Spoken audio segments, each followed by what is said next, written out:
Bismillahirrahmanirrahim. Assalamualaikum warahmatullahi wabarakatuh ya.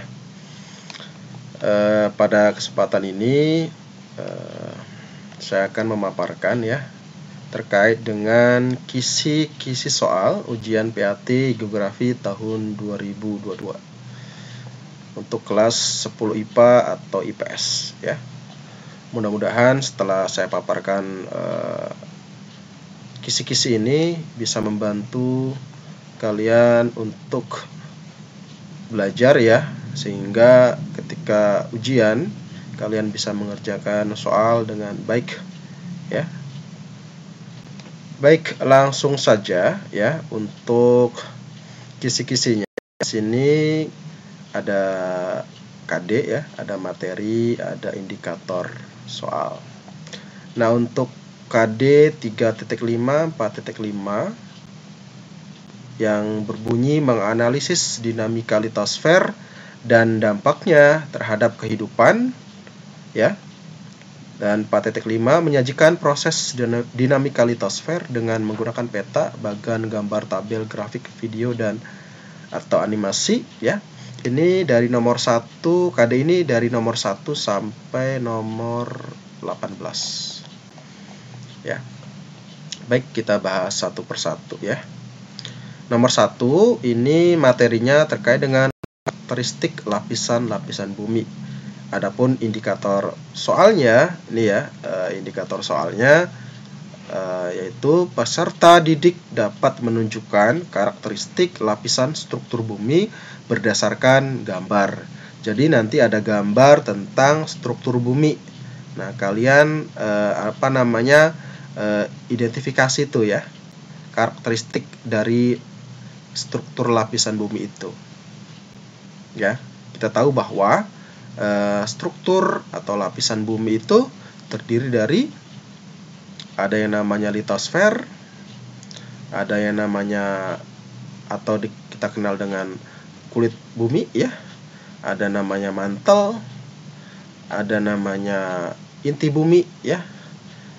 Itu ada litosfer ya, ada astenosfer, ada inti luar dan inti dalam atau yang kita kenal dengan barisfer ya, seperti itu. Nah, itu ini ya dipelajari lagi. Kemudian di sini nomor 2 materinya terkait dengan siklus batuan. Nah, ada indikator soalnya, peserta didik dapat menentukan siklus batuan berdasarkan gambar. Jadi nanti ada gambar terkait dengan siklus batuan. Nah, kalian bisa tentukan tuh siklusnya seperti apa, namanya apa gitu ya. Seperti itu. Nomor 3 masih terkait dengan batuan.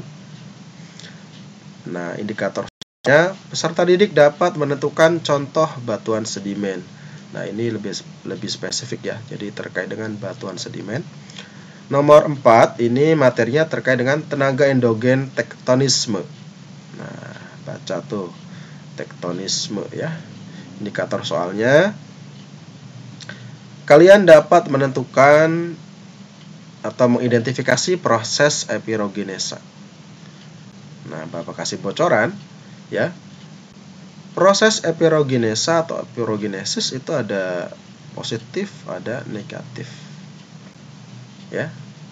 Nah, untuk menentukan positif negatif yang kalian lihat adalah laut ya.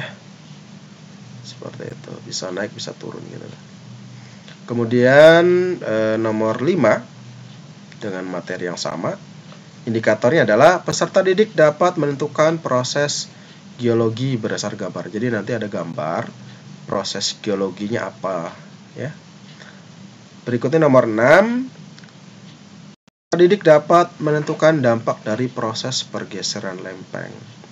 Nah, anak-anakku sekalian, kita tahu bahwa Indonesia itu diapit oleh 3 lempeng besar yang sangat berpengaruh terhadap fenomena termasuk salah satunya gempa bumi ya.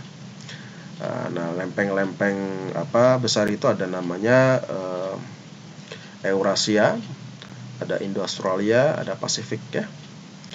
Nah, nomor 7 ya. ini sudah ke vulkanisme, bukan tektonisme ya. Indikator soalnya, peserta didik dapat mengidentifikasi bentuk gunung api. Nah, bentuk gunung api. Berikutnya nomor 8. Kalian dapat mengidentifikasi atau menentukan material gas gunung api.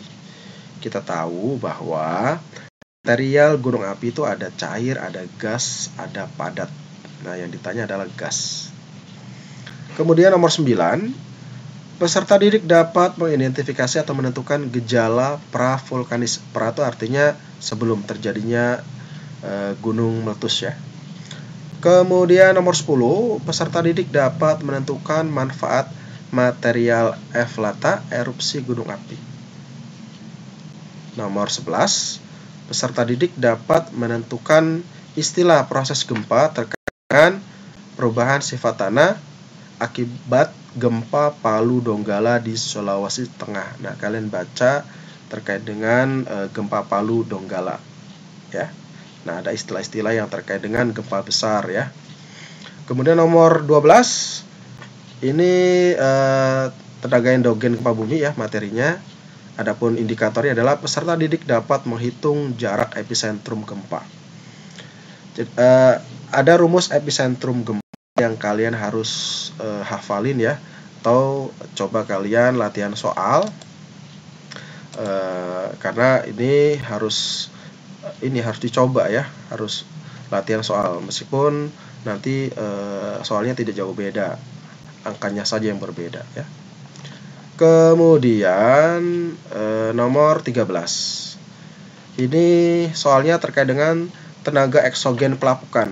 Indikator soalnya, peserta didik dapat menentukan jenis pelapukan. Nah, pelapukan itu kan ada pelapukan kimiawi, organik, biologis, atau pelapukan mekanik ya. Nah, itu baca.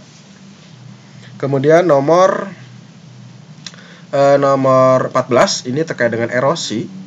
Untuk indikator soalnya adalah peserta didik dapat menentukan hasil erosi akibat aliran sungai yang diendapkan di muara sungai atau pantai ya.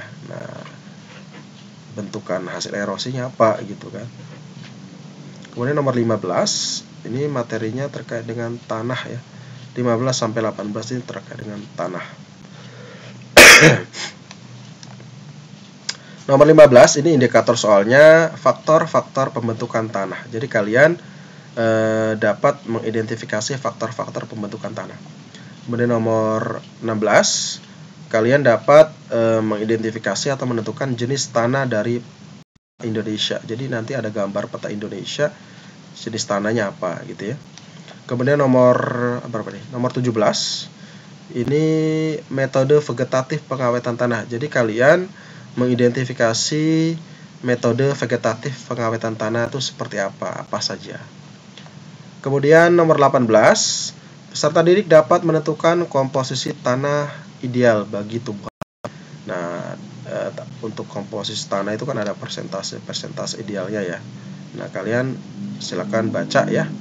Nanti ini soalnya terkait tentang itu ya. Nah, itu nomor 1 sampai 18 terkait dengan KD dinamika litosfer ya.